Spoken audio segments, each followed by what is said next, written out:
The message arrived on a quiet Tuesday morning, transmitted simultaneously to every quantum communications array on Earth. Dr. Sarah Chen was the first to decode it, her hands trembling as she read the alien text scrolling across her screen at the Quantum Communications Center in Geneva. To the species known as humanity, your existence has been deemed a threat to galactic stability. You have 24 Earth hours to surrender control of your world to the collective. Failure to comply will result in immediate military action. The collective, an alliance of 17 spacefaring civilizations, had been watching humanity for centuries. They had witnessed our rapid technological advancement, our determination to reach the stars, and most importantly, our development of quantum technology. What they didn't know was just how far that technology had progressed. Admiral James Rodriguez stood before the United Earth Council 6 hours after the message arrived, his weathered face illuminated by the holographic displays showing the incoming alien fleet. Ladies and gentlemen, for the past 50 years, we've been preparing for this moment. Project Aegis is ready. The council chamber erupted in whispers. Project Aegis had been humanity's best-kept secret, a revolutionary defense system that utilized quantum entanglement in ways the collective couldn't imagine.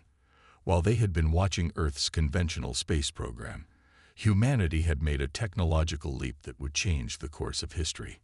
The collective believes they're dealing with a primitive species that just achieved faster-than-light travel, Rodriguez continued. They don't know about the quantum shield network. They don't know about our entropy weapons.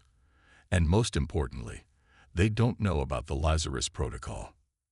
Dr. Chen, now seated beside the Admiral, pulled up technical specifications on the main display. Our quantum technology operates on principles the collective hasn't discovered yet.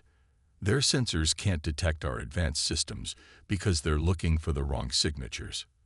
We've been hiding in plain sight. The Council's president, Helena Mbeki, leaned forward. How many ships are we facing, Admiral?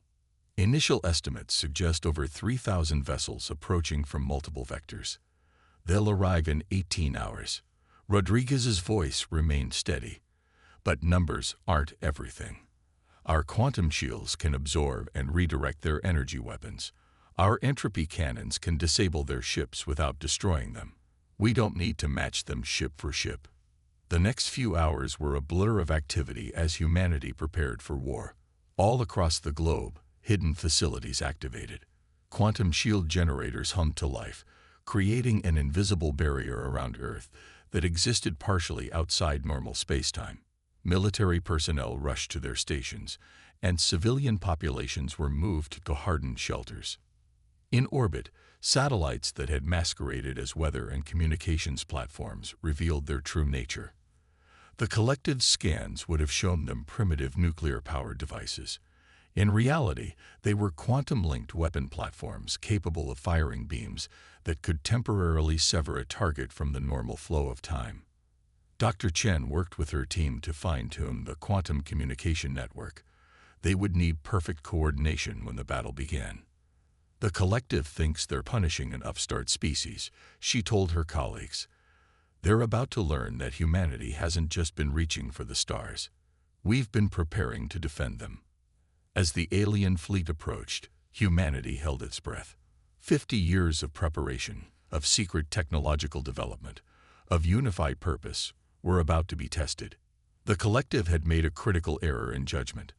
They saw humanity's visible progress and assumed they knew everything about Earth's capabilities. They didn't realize that humans had mastered the art of deception on a planetary scale. Admiral Rodriguez stood in the Global Command Center, watching as the first wave of collective ships entered the solar system. Send the response to their ultimatum, he ordered. The message was brief. The people of Earth decline your offer. We suggest you reconsider your actions. The collective's response came within minutes, a barrage of energy weapons fired at Earth from their advance fleet. The beams struck the quantum shield and simply vanished. In the command center, Dr. Chen smiled. The battle for Earth was about to begin, and humanity was ready to reveal just how dangerous they could be. No one in the collective knew it yet, but they had just started a war they couldn't win, and humanity was about to demonstrate why underestimating Earth was the greatest mistake an advanced civilization could make. The collective's first attack had failed, their energy weapons absorbed by Earth's quantum shield. In the stunned silence that followed, humanity prepared to reveal the next layer of their defenses. Deep beneath the Antarctic ice, the largest of Earth's hidden facilities hummed with activity. Dr. Maya Patel stood in the facility's central chamber, surrounded by technology that would have seemed impossible just 50 years ago. Quantum core stability at 100%, she reported, watching as the massive sphere of contained quantum probability fields pulsed with otherworldly light. The entropy cannons are ready for deployment. The entropy cannons were humanity's masterstroke. Weapons that didn't destroy their targets but instead temporarily divorced them from causality itself. A ship hit by an entropy beam would find its systems failing as probability itself turned against them. No shields, no matter how advanced, could stop an attack that targeted the fabric of reality itself. Admiral Rodriguez's voice came through the quantum comm system, clear despite being on the other side of the planet. The collective fleet is regrouping. They're bringing up their heavy weapons platforms. Dr. Patel, begin the Lazarus Protocol. The Lazarus Protocol was perhaps humanity's most closely guarded secret. While the collective had been watching Earth's visible military buildup, they had missed the construction of thousands of automated defense platforms hidden in quantum pocket spaces throughout the solar system. With a single command, these platforms would emerge into normal space, surrounding the alien fleet. Initiating Lazarus Protocol, Dr. Patel confirmed, her fingers dancing across the holographic controls. Quantum pocket spaces destabilizing in 3, 2, 1. Across the solar system, space itself seemed to hiccup. Where there had been nothing, suddenly humanity's true defense fleet appeared. The automated platforms were sleek and predatory, their hulls covered in geometric patterns that pulsed with quantum energy. They had never been tested in actual combat, but simulations suggested they could match anything the collective could deploy. In orbit, Captain Sarah Martinez watched from the bridge of the UES Hyperion as the defense platforms materialized around her ship. The Hyperion was one of Earth's few crewed vessels, designed to coordinate the automated fleet. All platforms reporting ready, she announced. Quantum targeting systems online. The collective fleet had paused their advance, clearly surprised by the sudden appearance of thousands of human weapons platforms. Their scanners would be going crazy, trying to understand how these ships had remained hidden from their advanced detection systems. "They're trying to communicate," reported Lieutenant Chen, Dr. Chen's son, from his communication station. "They're demanding to know how we developed this technology without their knowledge." Captain Martinez allowed herself a small smile. "No response necessary. Let our actions speak for us." The collective ships began to move again, this time spreading out in a classic attack formation, their weapons charged, preparing to launch another barrage. But this time, humanity wouldn't just defend. "All platforms, execute attack pattern Quantum 1, Martinez ordered. The automated platforms moved with perfect coordination, their quantum cores allowing them to react faster than any organic crew could manage. Entropy beams lanced out, catching the leading edge of the collective fleet. The effect was immediate and dramatic. The targeted ships didn't explode or break apart. They simply stopped working. Their engines died, their weapons powered down, and their shields flickered out of existence as causality itself turned against them. Multiple collective vessels disabled, Lieutenant Chen reported, his voice tight with excitement. "They're falling back to regroup." Admiral Rodriguez's voice came through again. "Good work, everyone. But don't celebrate yet. That was just their vanguard. The main fleet is still coming. And now they know we can fight back. They'll adapt their tactics." Dr. Patel spoke up from her station in Antarctica. "Admiral, we're detecting unusual quantum fluctuations from the disabled collective ships. I think they're trying to reverse engineer our technology in real time." "Let them try," Rodriguez replied. Even if they figure out how our entropy weapons work, they can't replicate them quickly enough to matter. We've spent 50 years perfecting this technology. They have ours. But everyone knew the real battle hadn't even begun. The collective hadn't become the dominant force in the galaxy by giving up easily. Their main fleet would arrive soon, and with it would come the true test of humanity's preparations. In Geneva, Dr. Sarah Chen watched the tactical displays with growing concern. The quantum communications network was picking up massive energy signatures approaching from deep space. The collective's main fleet wasn't just large, it was enormous. They're not just coming to subjugate us anymore, she realized. After seeing our technology, they're coming to take it. The question is, did we prepare enough? Did we plan for everything? As if in answer, the quantum shield flickered with new energy as the first ships of the collective's main fleet arrived. The real battle for Earth was about to begin, and humanity was about to find out if 50 years of secret preparation had been enough. The main collective fleet emerged from hyperspace near Jupiter's orbit, their ships darkening the space around Europa like an artificial eclipse. Over 10,000 vessels, each bristling with weapons that could reduce a planet to ash. But their first target wasn't Earth, it was Jupiter's quantum defense grid. Captain Martinez watched from the UES Hyperion as the collective ships approached the gas giant. They've adapted faster than we expected, she noted, observing their formation. They're using quantum-shielded probes to test our defenses. The collective had learned from their first engagement. Their ships now moved in complex patterns that seemed to ripple through space-time itself, making them harder targets for the entropy cannons. But humanity had planned for this too. Execute Operation Cronus. Admiral Rodriguez commanded from Earth. Throughout the solar system, quantum sensors activated, creating a web of temporal observation points. Time itself became humanity's ally, as their weapons could now track targets through probability space. Dr. Patel's voice came through the quantum network from Antarctica. The Jupiter grid is fully charged. Permission to demonstrate our second-generation weapons. Granted, Rodriguez replied. Show them why they shouldn't have backed us into a corner. The quantum defense platforms orbiting Jupiter activated simultaneously. But instead of firing entropy beams, they created something new. Quantum singularities that bent both space and time. The collective's front line found their advanced evasion techniques useless as space itself guided their ships into carefully planned killing zones. By all known physics, this should be impossible, Dr. Chen commented from Geneva, watching the battle unfold. The collective bases their technology on manipulating space. We learned to manipulate probability itself. The battle around Jupiter became a dance of impossible physics. Collective ships fired weapons that could tear apart atomic bonds, only to have their attacks redirected through quantum tunnels back at their own fleet. Human platforms phased in and out of normal space, appearing where they were mathematically least likely to be. But the collective wasn't defeated easily. Their ships began to combine their energy outputs, creating massive disruption fields that even probability manipulation couldn't fully counter. Several human defense platforms were destroyed, their quantum cores overloading in brilliant flashes of light. They're trying to brute force their way through, Lieutenant Chen reported. Their weapons are getting stronger with each combined blast. Captain Martinez made a quick decision.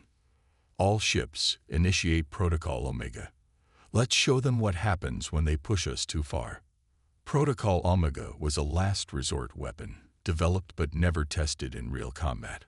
The remaining defense platforms linked their quantum cores, creating a cascade of temporal anomalies. Space around Jupiter began to ripple as multiple timelines briefly overlapped.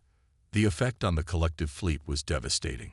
Ships found themselves fighting enemies that existed simultaneously in multiple probable futures. Human weapons struck from timelines that hadn't happened yet, while defense systems predicted attacks that technically hadn't been launched. Remarkable, Dr. Chen whispered, watching the data stream in. They're experiencing time at different rates. Some of their ships are literally fighting tomorrow's battle, while others are still reacting to attacks from minutes ago. But the collective proved why they dominated the galaxy. Even as their front line crumbled under the temporal assault, their rear ships were already adapting, developing countermeasures. They began launching devices that created zones of temporal stability, spaces where probability was forced to behave normally. They're learning, Admiral Rodriguez observed grimly. At this rate, they'll have a counter for everything we can throw at them within hours. Dr. Patel, is the Prometheus engine ready? In Antarctica, Dr. Patel looked at the massive device her team had spent decades perfecting. Yes, but sir, we've never tested it at full power. The calculations suggest it could affect the entire solar system. The collective's main fleet is still coming, Rodriguez replied. We're about to be outnumbered 20-1. We need every advantage we can get. The battle for Jupiter had become a stalemate. Human quantum technology matched against the collective's overwhelming numbers and adaptability. But Earth had one more card to play, one that would either save humanity or change the solar system forever. As the Prometheus engine powered up beneath the Antarctic ice, Dr. Patel watched the energy readings climb. The device wasn't just a weapon. It was an attempt to rewrite the local laws of physics themselves. The question was, would the universe allow such hubris, or would humanity's greatest achievement become their final mistake? Deep beneath Antarctica, the Prometheus engine pulsed with energy that defied conventional physics. Dr. Patel's hands moved across the quantum interfaces, making microscopic adjustments as power levels approached critical thresholds. The machine wasn't just a weapon. It was humanity's attempt to harness the fundamental forces that shaped reality itself. Prometheus engine at 90% capacity, she reported, her voice steady despite the enormous pressure. Quantum field coherence holding stable. We're approaching the point of no return. In orbit, Captain Martinez watched as the collective's main fleet continued to arrive. Their ships seemed endless, emerging from hyperspace in waves that stretched from Mars to Jupiter. The battle had reached a temporary lull as both sides assessed their positions, but everyone knew it wouldn't last. New intelligence from the quantum sensors, Lieutenant Chen announced. We're picking up unusual communications between collective ships. Their command structure appears to be fracturing. Admiral Rodriguez leaned forward in his command chair. Explain. The collective isn't as unified as they first appeared, Chen continued. Different factions are arguing about how to proceed. Some are pushing for immediate all-out assault. Others are advocating for withdrawal. They're afraid of us. Dr. Chen's voice joined the conversation from Geneva. It makes sense. We've demonstrated technology they thought impossible. Their entire understanding of physics is being challenged. That has to be causing some serious philosophical debates among their leadership. The Prometheus engine hummed louder, its energy signature becoming visible even to conventional sensors. The collective ships nearest to Earth began to react, their formations shifting as they detected the massive power buildup. They're scanning the engine, Dr. Puddle reported. Their sensors are going crazy trying to understand what we're building. Should we proceed with activation? Before Rodriguez could answer, something unexpected happened. A single collective ship, smaller than their massive battle cruisers, but clearly important based on its escort, broke formation and moved closer to Earth's quantum defense perimeter. We're receiving a transmission, Lieutenant Chen announced. It's different from their previous communications, more nuanced. They're requesting dialogue. For the first time since the conflict began, humanity had a chance to resolve this without further bloodshed. But the Prometheus engine was already approaching critical levels of power. One wrong move could trigger a cascade that would reshape the solar system. Open a channel, Rodriguez ordered.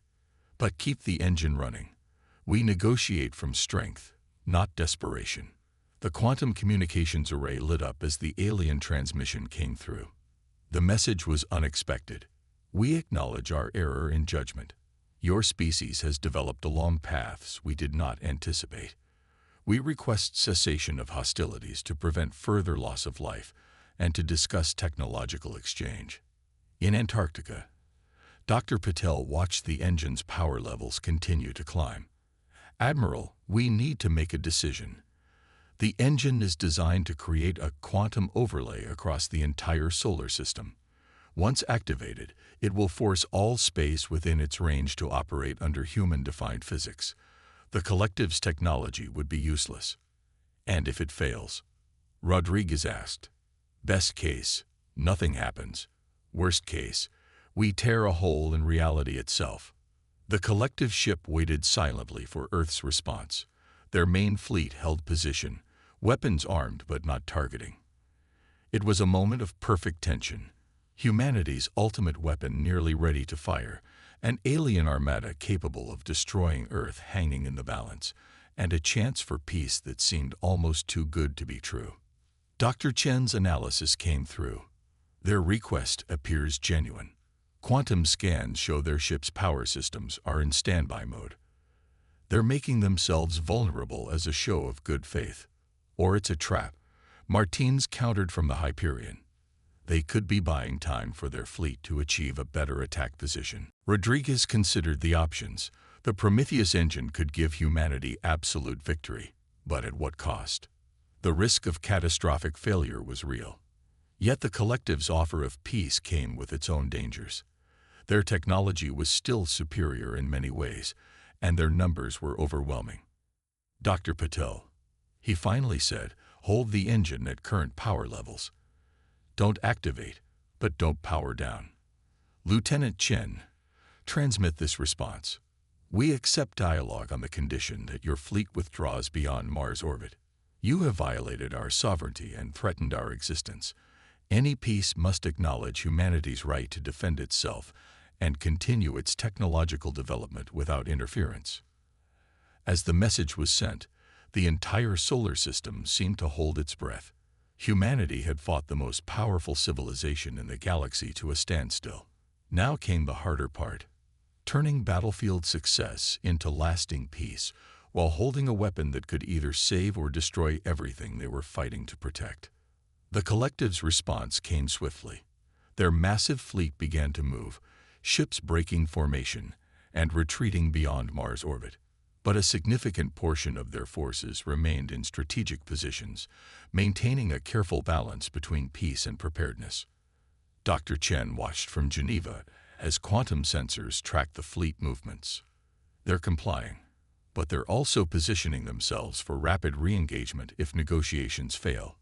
Clever. The diplomatic vessel approached Earth's orbit under escort from both human and collective ships. The Prometheus engine continued to pulse beneath Antarctica, its power held at the edge of activation, a reminder of humanity's capability and determination. Receiving transmission from the diplomatic vessel, Lieutenant Chen reported. They're requesting permission to send representatives to Earth. 3 delegates, no weapons, willing to submit to any security measures we deem necessary. Admiral Rodriguez exchanged glances with his command staff. This was unprecedented. The collective, which had dominated galactic politics for millennia, was treating humanity as an equal. Permission granted. Have them land at the Antarctic facility. Is that wise? Captain Martinez asked from the Hyperion. Bringing them so close to the Prometheus engine. It's exactly why we should do it, Rodriguez replied. Let them see what they nearly forced us to use. Sometimes the best way to ensure peace is to demonstrate what war could have cost. The alien ship descended through Earth's atmosphere, its hull glowing as it passed through the quantum shield. Dr. Patel met the delegates in a conference room overlooking the Prometheus engine's main chamber. The aliens, tall, crystalline beings that seemed to shimmer with internal light, regarded the massive machine with what could only be described as awe. We misunderstood your species, the lead delegate communicated through a quantum translation field. We saw your rapid advancement as a threat to galactic stability. We failed to recognize that different paths of evolution could lead to different, equally valid forms of advancement. Dr. Patel gestured to the engine. This device represents humanity's approach to physics. Instead of accepting the universe's laws as immutable, we looked for ways to locally adjust them. We didn't break the rules. We learned how to rewrite them. The delegates conferred briefly before responding. Our civilization has dominated space for so long that we forgot the importance of adaptation and innovation. We relied on overwhelming force rather than understanding. You have shown us that there is still much to learn.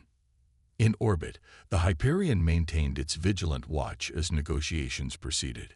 Captain Martinez couldn't help but smile at the irony.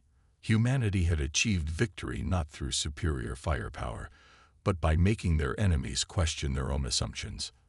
The collective's fleet is continuing its withdrawal, Lieutenant Chen reported. Long-range sensors show they're establishing a defensive perimeter beyond Mars' orbit, just as agreed. They're keeping their word. The negotiations continued for hours as both sides worked to establish a framework for future relations. The collective would recognize Earth's sovereignty and right to continue technological development. In exchange, humanity would share some of their quantum innovations while maintaining key defensive technologies as a safeguard. There's one more thing, Dr. Chen added during the final phase of negotiations. We want unrestricted access to galactic scientific and historical databases. If we're to be part of this larger community, we need to understand it. The delegates agreed readily, perhaps too readily. Your species has demonstrated a unique ability to find solutions that we overlooked. Access to our knowledge, combined with your innovative thinking, could benefit all civilizations. As the agreement took shape, Dr. Petal began the delicate process of powering down the Prometheus engine. The quantum core's glow diminished gradually, the possibility of ultimate victory giving way to the reality of hard-won peace.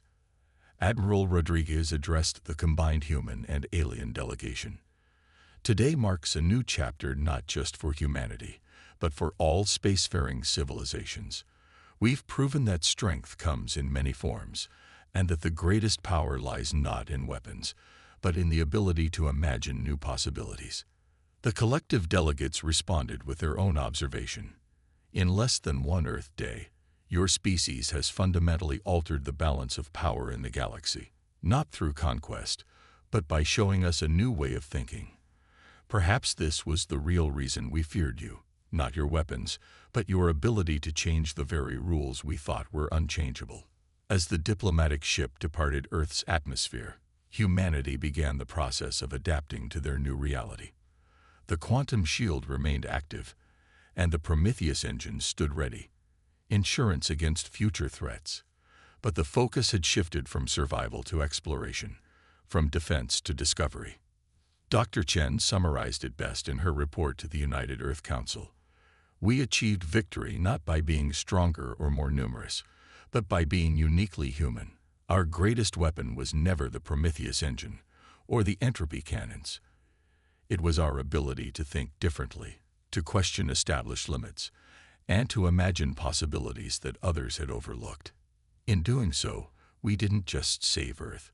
We changed the galaxy's understanding of what was possible. The war that had begun with an ultimatum ended with a revolution, not in weapons or territory, but in thought. Humanity had earned its place among the stars, not by following the established path, but by blazing their own trail through the cosmos.